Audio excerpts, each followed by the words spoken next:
Hey, everybody, good morning. It's Wednesday, August 14th. Welcome to the Plant Based Morning Show. Good to be back 2 days in a row, building the streak again, starting from scratch. Here we go. Doug, should we tell the people about the upcoming time off that we will have? No, I think we should wait, and we got a little time. Let's. All right, we got a couple weeks of normalcy, and then we got a team event, so we'll tell you about that when it's time. Speaking of streaks, Matt, how's your hard 45 going? Not very well. I did it for a while, and then the COVID I got, not long COVID, just plain old COVID, that made me stop doing a bunch of things. One of which was having any alcohol, so that was good. But I couldn't do any walking while I was in the first 4 days of that. So I got all the shit. Yesterday I did, however, go for a walk, not two. So I want to get back to it, but it unfortunately it just sort of fizzled out. I kind of stopped paying attention to stuff, which kind of happened at the beginning of it, like the reading and the drinking of water. Like I was just doing that all the time, and I stopped paying attention. So certainly there were some days probably where I just didn't notice that I didn't drink the right amount of water. So I'll do that again for sure. Like very soon I will start that up again. And when I do, I'm going to try to be a little more formal about it. I still want to have it flexible where if I, want to go on a trip or something and not do it, it's fine. But I need to have a checklist that like, here's the 5 things to do, whatever, 6, and actually do them, because I was a little too nonchalant about it, I think. That's what I predicted, Matt. And that's fine, because that's all I wanted to do. I didn't want to do a serious thing yet. But I really did enjoy the days that I did that. And now I have a little bit less travel. So maybe I'll commit in a more serious manner. Yeah, makes sense. Yeah. I'm coming off of, a week of little physical activity outside of, swimming in the ocean, and a lot of eating of junk food and drinking of beer. And so we got home Saturday night, and I'm on a 4-day streak of no alcohol and good clean food. Yep. And workouts. Gone 2 runs, 2 gym lift sessions. Feeling good, Matt. It's amazing what a couple days will do. Turn you around. Yeah, it is amazing. That's a really good thing. Both recent vacation sort of things that I went on, the day I got home, I like began something just like that. Like not having alcohol as soon as I get home. Like I cannot wait to get back to good, healthy behaviors.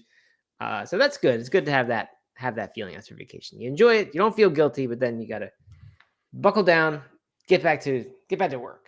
Yeah, and then look forward to the next vacation when you when you can do it again. Exactly. No, that's good. Cool. Speaking of streaks, Stephen Dunn is here 2 days in a row. This is great. Right. He's 2 for 2 in the new era of the show since us being back. Yeah, good to see Stephen again. I always like when he's here. He says it's the high season, so he's crazy busy with work, but good to catch up, and it is good. I got a question for Stephen. He's in the airplane industry. What do you call it? The airline industry. Every time I fly, I feel so bloated for like 36 hours afterwards. Is there a trick? I mean, is there something I can do? Like your stomach feels bloated, or your body feels all swollen?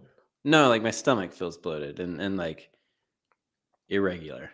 No matter what I tend to do. There has to. I mean, I know I'm not the only one to feel that way. Yeah. Well, Stephen, tell us, please. I mean, I guess it works. It changes the pressure outside your body, so then what's inside feels a little different. I could see something happening. I remember when Erin and I went to Italy in 2014. She was doing the Chef AJ thing prior to that, and like, this was our first her first not doing the Chef AJ thing, because she was now had to fly and had to eat food in the airport or whatever, and her legs, like her lower legs, swelled up so much on that plane, and like for the next 3 or 4 days. And like it was clearly linked to the flight, but I wondered if it was like eating salt again or what. But it was just crazy. It was very weird. Yikes. Yeah, and then it never happened again. So I never explained. Steven says we all get bloated in the air just like a packet of chips. But I don't know about it lasting for days. I've never even noticed that. I mean, obviously I noticed that the potato chips bags swell up, but I've never noticed anything other than like ears popping, anything strange like that. But you do. I do. It always makes me have issues. John Zook says same to him. John Zook says, I bought Impossible Sausage since I saw the last show. I'm going to buy every brand you mentioned because yesterday I think he mentioned meaty. I went to Whole Foods yesterday for the first time in a long time. Though actually I went in the store, and I was determined to find either the Oscar Mayer dogs or the Impossible dogs. Right. Good Either luck. which are available. No, you can't find them. I was like, if anybody's gonna have them, they're gonna have them, and they didn't. Well, John Zook, what is this Impossible Sausage? Because I'm blanking when I tried to picture Impossible Sausage. I know there's like the stuff in the tube, that thing. Well, no, I was going to suggest like the breakfast sausages, maybe. Okay, but they don't make like an Italian sausage thing, do they? I don't think so. No, beyond that, the broths. I haven't seen that either. This is Impossible Italian Sausage, the big one. Yeah, I didn't know it existed. But anyway, I've been getting the Beyond recently because they have that new recipe that doesn't have coconut oil, and I like that a lot. Yeah, they do. They just have. I'm looking at it now. They have Italian plant-based sausage links, and they have spicy sausage links. Some are in the green, some are in the red packaging. So there you go. Good. We got some news on the fake meat front. Actually, 2 bits of news on that front today. So we'll get into that in a minute. He says these things just came out, and Ritter says Impossible had sausages like Beyond. So somehow we missed the press release that was happening. Actually, no, I kind of remember this now. That really? Yeah, maybe not. Yeah, I don't. But it's possible that happened in the past 2 weeks and we missed it. But usually we would not miss news like that. But we did miss something about Beyond reporting on how they did in the second quarter. So we'll talk about that in a minute. Garuda's here, says hello. He's back from the break, I guess, just like we are. I did a little bit of research on Garuda's request for the story about the Indian town that had gone fully vegetarian and made it the law that you had to be, or that the food there had to be. But I couldn't find anything recent about it. It was like everything was like 5 years ago. So I'm not sure. You'll have to send us a link, Garuda, to the story if there's one, and we'll definitely read it, because I do think that is an interesting issue. Places actually outlawing certain foods. One that I typically don't think is a good move, but maybe the circumstances would dictate that it is. Anyway, all right. Should we get to our show here, Doug? Get to the news. Okay. To that weather report. Here we go. Weather report. The good thing we're talking about flying, because we've already got some flight. We got 2 bits of flight news today. Number one, Amsterdam's airport, which we mentioned yesterday, because they serve the Oatly soft serve, and they still do, according to Steven.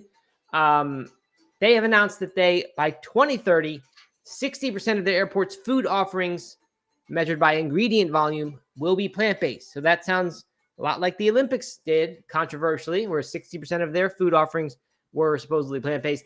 And this airport is doing it too. They want to reduce emissions by 50% across the entire food offering compared to 2023. And they'll do it in a step-by-step manner to keep those prices stable. So I'm sure Steven is always in that airport, so that would come as good news to Steven.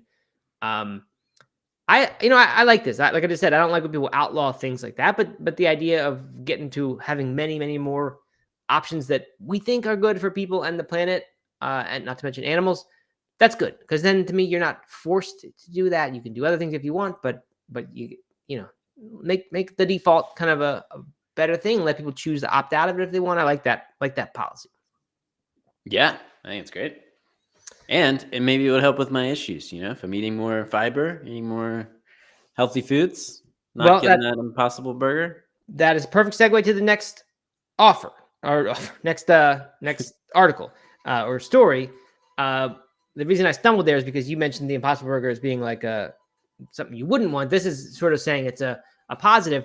The news here is that UK travelers are opting for healthier food and drink options when they're at airports, steering away from the more traditional things like alcoholic beverages, still a favorite of mine before a flight, unhealthy snacks, and full English breakfast, which we don't get many of those over here. But I guess people do that before a flight over there. Anyway, they said they're looking at sales data from the major airports in the UK, and they said it is a growing trend towards non-alcoholic drinks, vegan meals, and gut-friendly products. And the specifics of those are that non-alcoholic beer across the 3 airports, sales of non-alcoholic beer have risen by 16.9% compared to the previous year. So that's kind of interesting.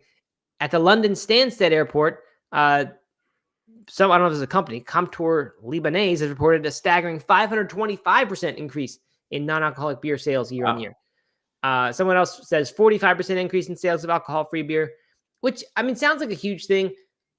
They're saying that signals a broader move away from traditional pints, but I guess I would wonder how much does the Yeah. traditional What pint market percentage? suffer when people? Yeah, are we Yeah. talking about like 1 out of 100, and now it's suddenly 1.5 out of 100 who get this?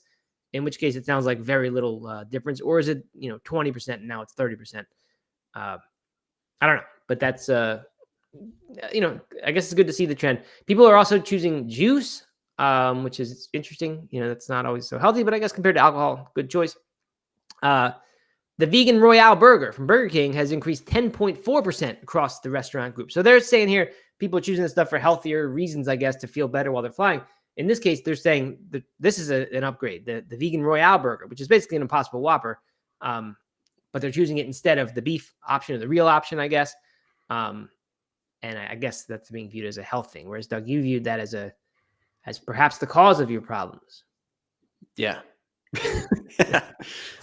Gruda says that he needs my booze. I need my booze to fly because I hate flying on planes. Do you drink a lot at the airport, or not a lot, as frequently? Do I? Yeah. No, I shouldn't say yeah, not a lot, but I definitely like to get a drink in me before the flight begins. It Mm-hmm. helps me just feel calm about it all, and I like that. Mm-hmm. And if I can't do that, then I'll get one on the plane, unless it's the wrong timing and it's early in the morning. I don't do it then. What's like? All right, let's say a typical Tuesday, you're probably not going to have a noon beer, right? But if you're at the airport, are you having a noon beer? No, I probably won't. I probably would wait till I'm an hour into that flight or 2 hours. That just seems a little early for me. Not saying I never would, but Yeah. wouldn't be the thing I would just do. I don't know. I think about health now more with drinking, whereas I used to not at all. Like when I was younger, I would have. Now I just think, I don't know. Need to minimize morning drinks in my life. John Zuck says Garuda should just take 200 milligrams of cannabis edibles. That's actually not a bad idea. That feels somehow like a healthier choice in the daytime. But you better have them all put away before you try to get on that plane, because you can get in trouble for drug trafficking if it's in the wrong states. That's right. All right. Bridget says I fly Delta for my free crappy Starbucks coffee. Is that right? They give you free crappy Starbucks coffee? They give you free. It's Starbucks coffee. Yeah. Okay, that's good. John Zuck qualifies if it's legal for you about the cannabis, so that's good. And Steve says I'll always get one last Guinness at the Dublin airport before I leave, when not on duty, of course, because you certainly cannot have the flight attendants having a Guinness before they get on. It's irresponsible to have that happening. I mean, that has to happen, right? I mean, yeah. I mean, I don't think the problem is this. I mean, I guess if the higher chance of an incident, not dealing well with a passenger, perhaps if you have alcohol. Or I mean, if there's an emergency on the plane, like the flight attendant, is that's true. That's in charge. You don't I want didn't think about that. You don't want a tipsy flight attendant be like, "I'm fine." But in 95% of flights, that'd be great. It might actually add to the enjoyment. It's not like it's the pilot. Yeah. Race Lever says breakfast beer for me as long as it's vegan beer. Yeah, I guess it's fine. Maybe, I don't know. Maybe I'll change my policy and start having a breakfast alcohol. Breakfast if Guinness. I'm honest, Breakfast oatmeal stout. Yeah, there you go. Mm-hmm. Part of a traditional English breakfast, perhaps. I don't know.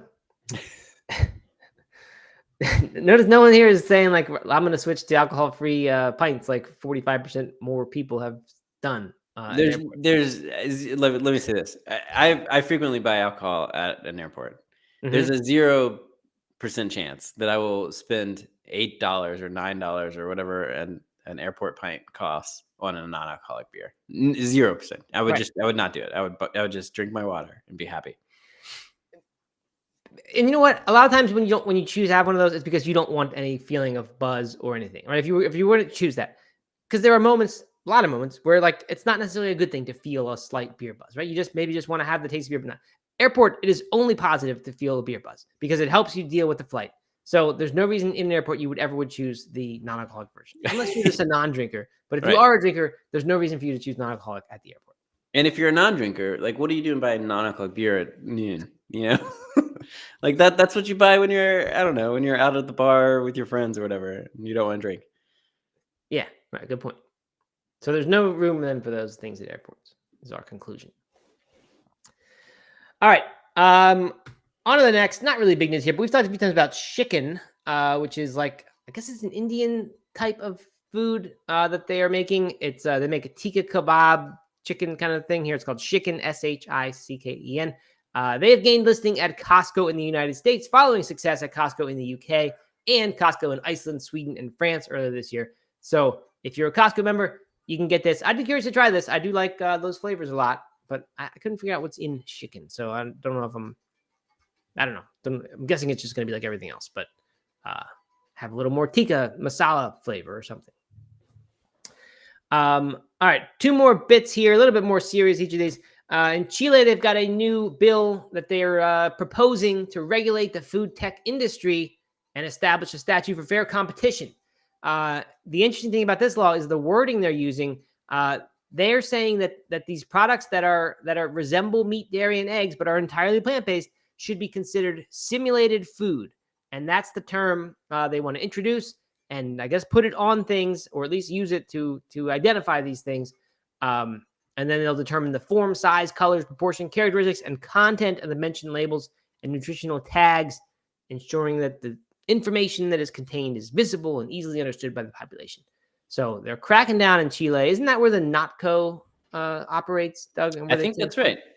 It could be Argentina, but I think it was Chile. And also, I believe that weren't they leading the charge in like warning labels on food? Or was that their whole brand says it's not the thing, so that would make sense. No, not NotCo, but Chile. Like the stop signs and things like that. Yeah. I don't know. That system exists in some places. I don't know if it's in Chile or not. It could be. We've talked about that, and there was one country in particular where that had made a big impact. You gotta say, I mean, you gotta admit, like, no matter what side you're on, it's kind of funny when the meat industry is trying to push for fair practices against the plant industry that's coming in. Like, yeah, that's a good point. But they're gonna grasp. They're gonna do whatever they can, whatever legal recourse they have. They do want people not to be confused, and that's what most of this is. Couched in the language that we're talking about, trying to protect the consumer from confusion. And I agree that's a good thing. We don't want people to be confused and think they're buying real dairy when they're actually getting a plant-based version. I don't know. Do you think it's simulated food, Doug? Is that an appropriate term for these things? Not even real food. It's just simulated. I mean, the whole world is a simulation. We're living in a simulation. So sure. Possible. Yeah. Very possible. Everything, all our food might be simulated. Reality is simulation, and simulation is reality. Yeah. I mean, in a way, that's true. No, I don't know. I don't think it's a very good. No, I don't think it's a very good term. Personally. Yeah, I think these are, they're foods that are trying to simulate other certain foods. I will give you that, but they are still food. So to call them simulated food sounds a little bit wrong to me. Yeah, I don't think I would know what that meant. Right. It sounds like it wouldn't really give you any calories or nutrition, but it does give you some, even if you don't think it's that healthy.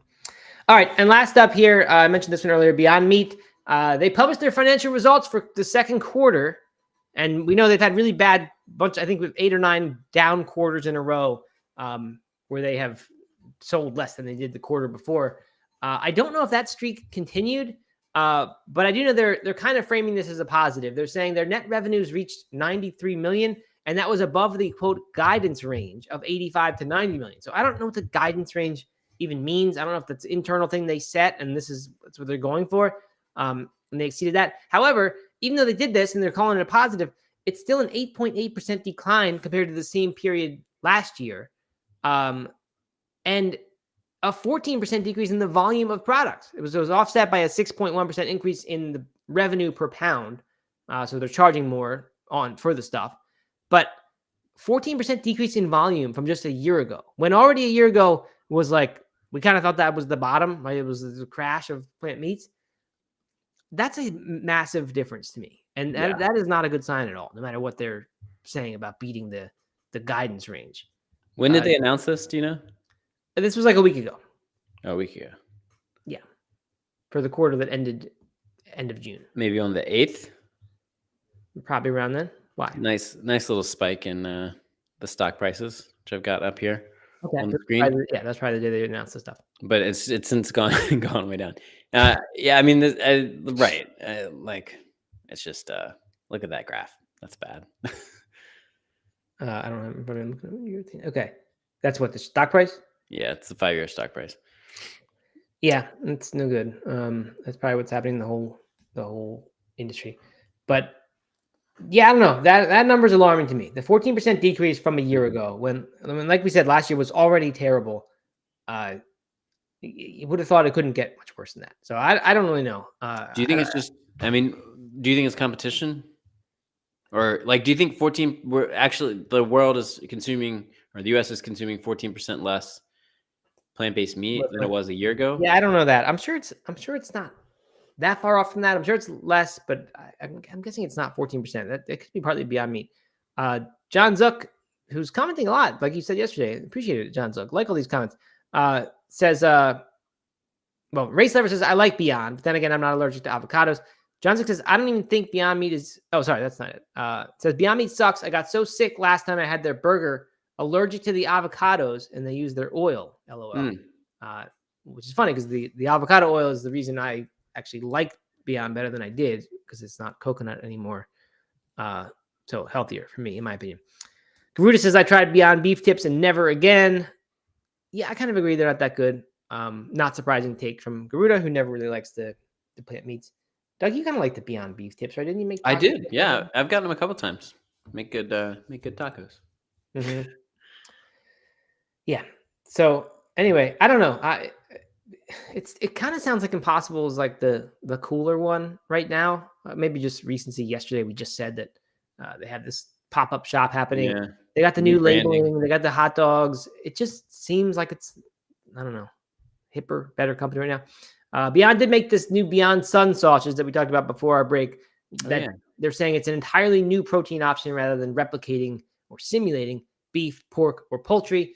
And then the last thing here, first of all, Ethan Brown, CEO of Beyond Meat, said that a sustained misinformation campaign by the animal protein and pharmaceutical industries had negatively impacted consumer perception, but he spins it positively and says that consumer media and nutritionist enthusiasm has met their new Beyond 4 portfolio. But then he says this thing at the end. He said, eventually it will be arguable whether Beyond Meat is at its core a plant-based meat company that delivers health and wellness or a health and wellness company that makes plant-based meat. Boo, no. I mean, that's a huge, huge leap for me. Yeah.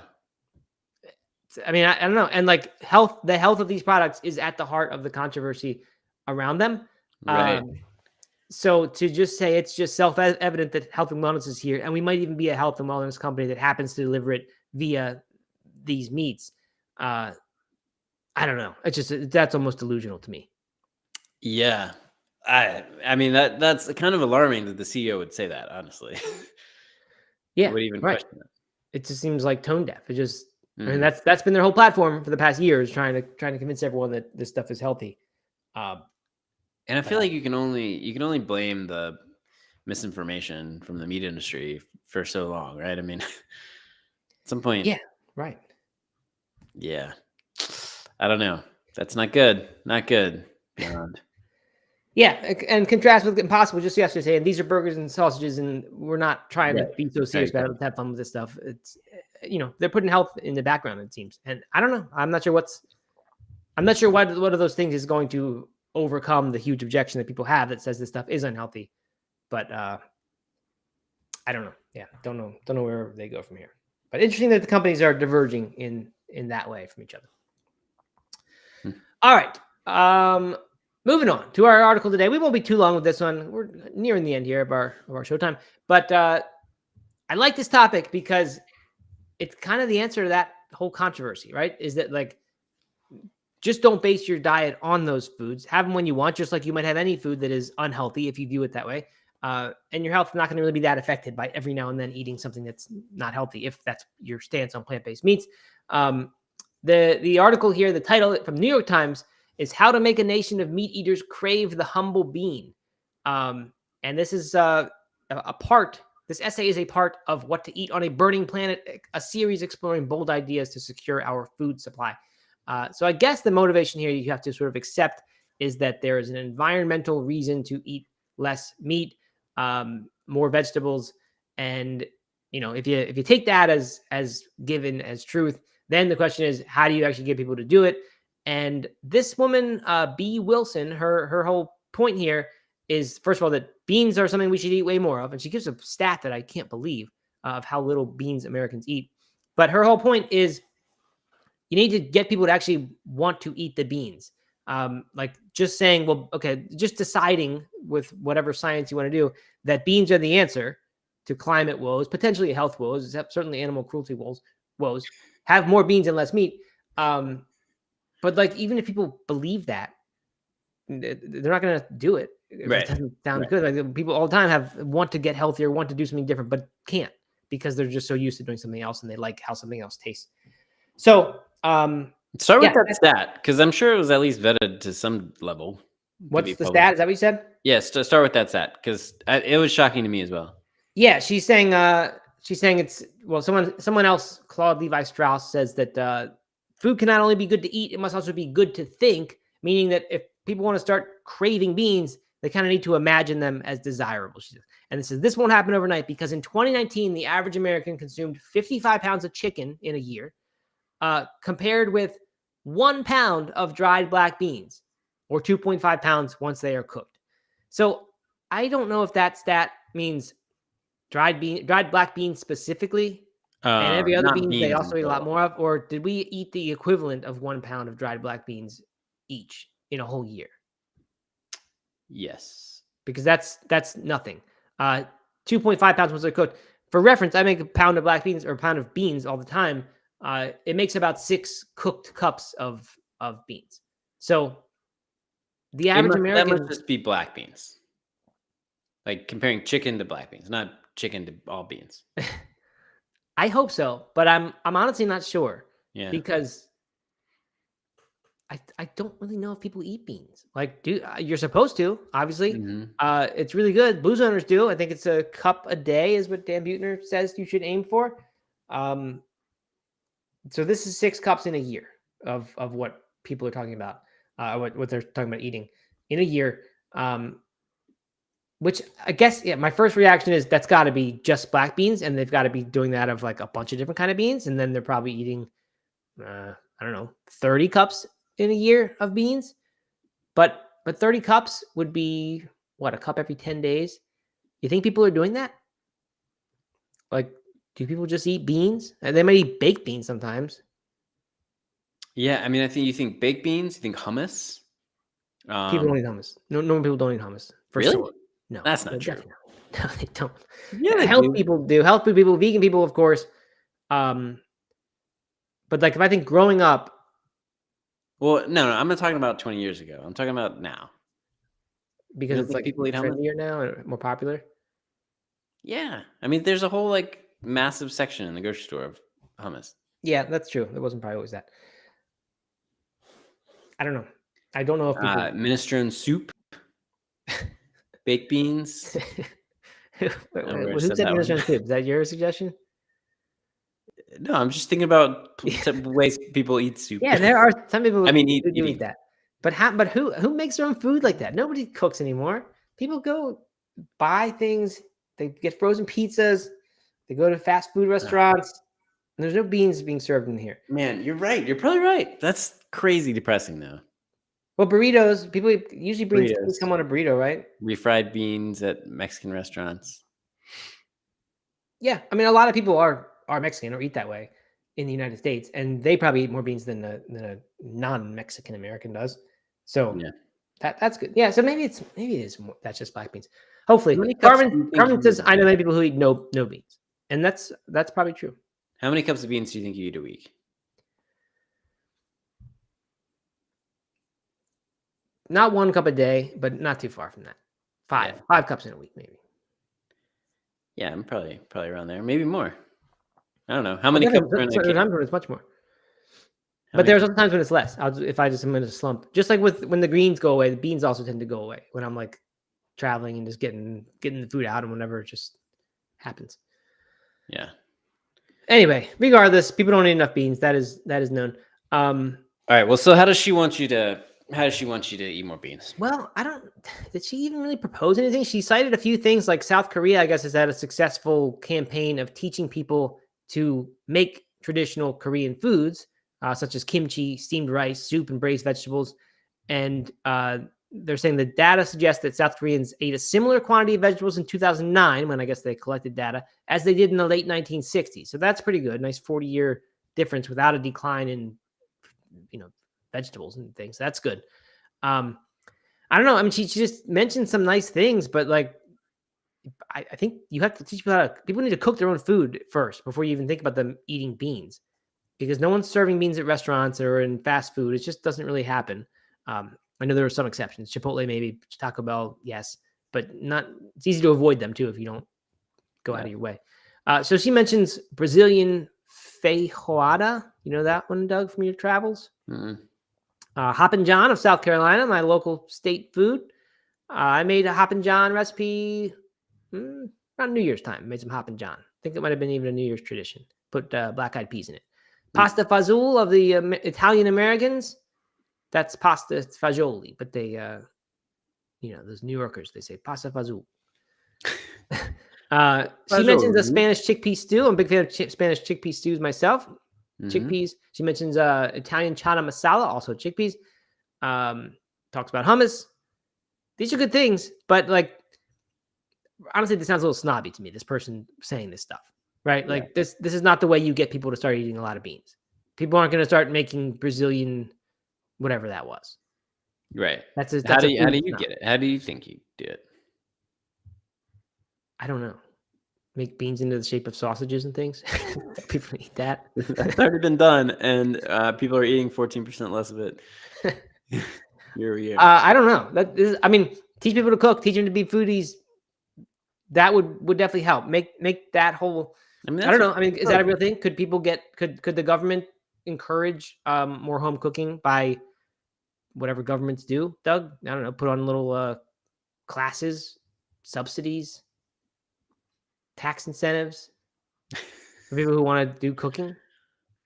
I mean, they could, I guess. I don't know how successful it'd be, especially if they were like, "You need to cook because you need to eat more beans." Like, right, and that's the problem with the whole thing. I don't think people want to eat more beans. Like, even if they agree that it's the solution to a bunch of these problems, I don't hear many people saying, "Well, I wish I could eat more beans. I just don't really like them that much." Like, I just think they just don't want to eat them. Period. They just don't care about that. I think we need to. Here's what we need to do. This might be controversial, but we need to get more beans in schools. I mean, people need to grow up eating beans, and that's kind of what they talked about with Korea, like going back to traditional foods. If we just had more, if bean dishes were in front of people more often, then they would probably eat them, and then they would want to cook them when they cooked. Yeah, I think that's right. I think people consider beans gross for the most part, and then more exposure, more familiarity. The thing is, I think like when schools serve food, it gets gross, and then that's a good point. But I mean, maybe there are ways. Maybe that's the problem. Maybe the schools need to do a better job of making these foods. Maybe the schools need to be more foodie influenced. Yeah, I have no idea. You know what I'm gonna make tonight? You know what gallo pinto is, Doug? You probably know this from your travels. Yeah, of course. You know all about gallo pinto, huh? Well, that's what I want to make today. Because I want to get my son to eat more beans. And he went to Costa Rica over the summer and he loved it. And he started eating beans there and he ate their national dish, which is the old speckled rooster, gallo pinto. Gallo pinto. So I'm going to do breakfast. Is this breakfast there? I think I read that it was like 3 meals a day. It's 3 meals a day, but I mean, they eat it for breakfast too. It's just rice and beans. But they're black beans. They're not pinto beans. It's not the same pinto in this case. Right. But he doesn't like black beans. So I'm going to make it with pinto. I'm going to make pinto gallo pinto. Add a little fried plantain and some vegan version of the white cheese, the like holy white cheese thing that they have. Now you sound like a foodie snob. No, now you sound like a traditional Costa Rican dish. It would be absolutely delicious. I would love to eat that. I mean, it would be delicious. I'd happily do that if I had someone to make me fried, tostones or whatever. Yeah. And especially if I can get a nice vegan cotija cheese, that would also be wonderful. But you need a slice of raw tomato, like a whole slice of raw tomato. Okay, that goes on top. You kind of like cut it and mix it, or like get your gallo pinto and add a little bit of tomato in there. It's like a condiment kind of thing that you would do at the table, not in the dish. Yeah, like your plate would have a slice of raw tomato. Mm-hmm. Yeah, and you just kind of cut it and mix it in. Okay, I like that idea. That sounds manageable. Yeah, maybe it's some tortillas. Maybe. Yeah, and there's already rice with it, but yeah, I'm sure tortillas would be nice with it. Okay, that's great. So there you go. There's a perfect example. Although I'm already a bean eater, and I'm already a little food snob. So. I know. But your son's not, right? So that's no, good. He's not. You're right. So the solution to everyone is have a food snob in your life who will introduce you to different regional bean dishes. Perfect. Or just travel. Yeah, I mean, I don't know. That's a good one. Just go travel a lot more. Government should subsidize that. Make it easy to travel and see how good other countries are. Mm-hmm. Oh, avocado. Yeah, have a little avocado there too. Also. All right. There are a bunch of bean cookbooks now that seem to be wanting to glorify the humble bean, as they call it in this article. You know how much I love when people call foods humble like this. But there are several. I think one's called Cool Beans. I got it from the library the other day. I've not cooked from it yet. There's one called Fagioli, the Bean Cuisine of Italy. That's an excellent book. I do have that one. And there's one more, but I forget what it is. But people are making bean books. So it's a sign that people are starting to care a little, the foodie community turning its attention to beans. I think someone asked what was the dry bean company that we often refer to. That is Rancho Gordo Bean Club. And Steve Sando, the owner of it, is actually quoted in this New York Times article. He's getting more and more famous. I think beans are kind of headed towards their moment. Yeah, and he's quoted all the time now. Yeah. He just happens to be the bean club guy. Yeah. Right? I mean, he's no expert, he's no like dietitian or anything, right? He's just started a company. Oh yeah, right. No, just a bean aficionado, I believe. Yeah. All right. There's been a little argument going on, shockingly, between Garuda and everybody else. Started with the claim that meat is carcinogenic, and Garuda claims it's not. And then now Garuda says that the beans aren't even the reason the blue zones live long. There's no science behind that sippy claim. And people are laughing at that. Especially Race Lever, often butts heads with Garuda. There's a lot of science. I mean, let's speak. There's a lot of science about. I think there's a lot of science behind beans being healthy. Garuda. Yes. I think there is. And helping with longevity. Right. I mean, I don't know specifically about the blue zones, but there's a lot of longevity science around beans. Yep. I believe there is. But like your takes, Garuda, I like the variety. I always do point that out. But in this case, I don't believe it's right. But anyway, okay. Yeah, that's it. Well, we made it 40 minutes again, 2 days in a row of almost 40-minute shows. A little longer than we're trying to be, so maybe tomorrow will be shorter. Anything else, Doug?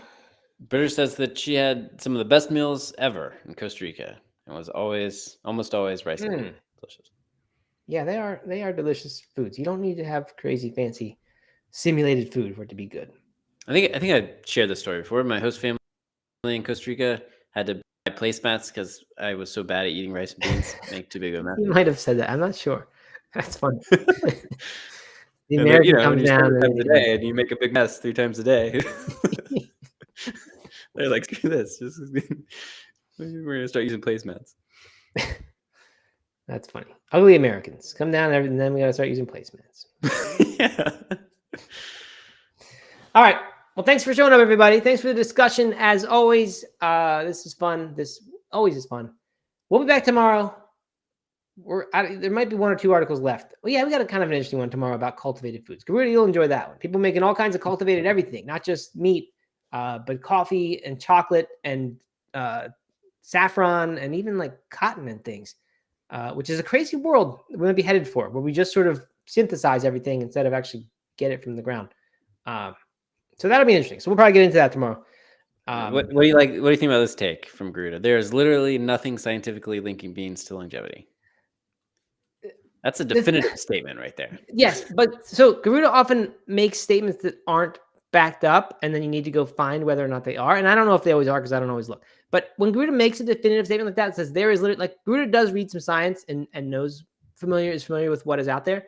So now I'm curious. Now I want to go check. Is there literally nothing making beans to longevity? No, I don't know. We covered it. I bet if you went through our show notes, we'd find 10 examples. Yeah, I don't know. I'm gonna check it out. I'm checking it out right now. All right. Well, All right. I'm finding lots of stuff. A 2004 study found people lived approximately 8 more years for every 20-gram intake of legumes. That's about an ounce. What, a day? It must be a day. So that's just one from CNN.com. So who knows the validity? But yeah, and Blue Zones also cites that same study. So anyway, can't call it literally nothing, but maybe there's not that much. I'll check it out. I'll look a little bit more. See what we can find. Sounds great. All right, that's it. We'll be back tomorrow. Thanks for coming, everyone. We'll talk to you then.